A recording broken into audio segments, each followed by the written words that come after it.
All right, let's try this one more time. So I'm reading Jonah, right? And one thing that I found very important that I think a lot of it gets looked over. Um, Most people know about how he's supposed to go to Nineveh, talk to the Ninevites. He was thrown off the boat. There was a storm on the boat. Had that moment of not kind of obeying God and going his own route. I think the one part that most people don't talk about or really pay attention to is that God used him in a way where he was disobedient. Now, let me explain.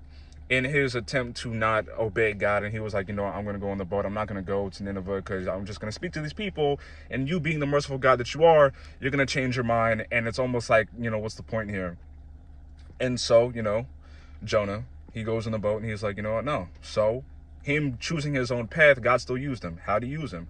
So in order for these people trying to figure out why there's a storm so bad, Jonah's like, what? I'm pretty sure I know what it is. It's most likely because, I'm not supposed to be here, so throw me over. And so he gets thrown over and it stops. And I think the one important part of this is that when he gets thrown over, these people feel bad about what they do, and they not, I don't want to say ask, but they basically kind of say like, God, we're going to like follow you for the rest of our lives. That wasn't supposed to happen if Jonah was disobedient. Now, I'm not saying go and be disobedient. But in your moment of feeling like you're being disobedient and you're not following God, God can still use you. I think that's such an important part of that book. Like, yeah, he had his moment where he did what he was supposed to do and where he disobeyed. But in his moment of disobeying, God used him not just to do what he was supposed to do, which was go to Nineveh and talk to the Ninevites, but also to be able to get those people to then follow Christ. Because if he had never been disobedient, God wouldn't have, I don't think there would have been a place for, well, I don't want to say there wouldn't have been a place, but I think that, long story short, when it comes down to it, God was able to use him in his disobedience.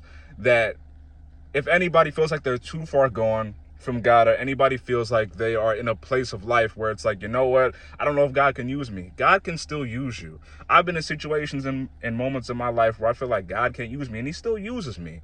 He still is able to work through me. So in moments where you feel like, what, God, I'm way too far gone for you to even look in my direction or to work on me, don't believe that, because it's not true. Because just like Jonah, not only was he able to do what he had appointed Jonah to do, but he was also able to use Jonah's disobedience to help those men on that boat who threw him over to be like, what, God, we're going to follow you for the rest of our days.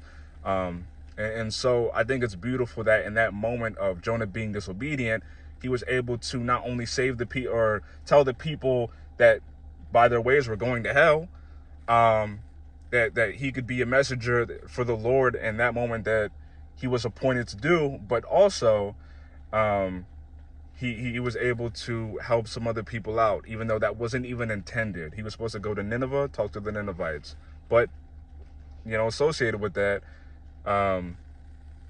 he helped those men too, even in his disobedience. So all that to say, God can help you, and he can use you no matter how you live life. And I think that's the beautiful part of the story. All right, let me yapping for too long, but I just want to say that. Peace.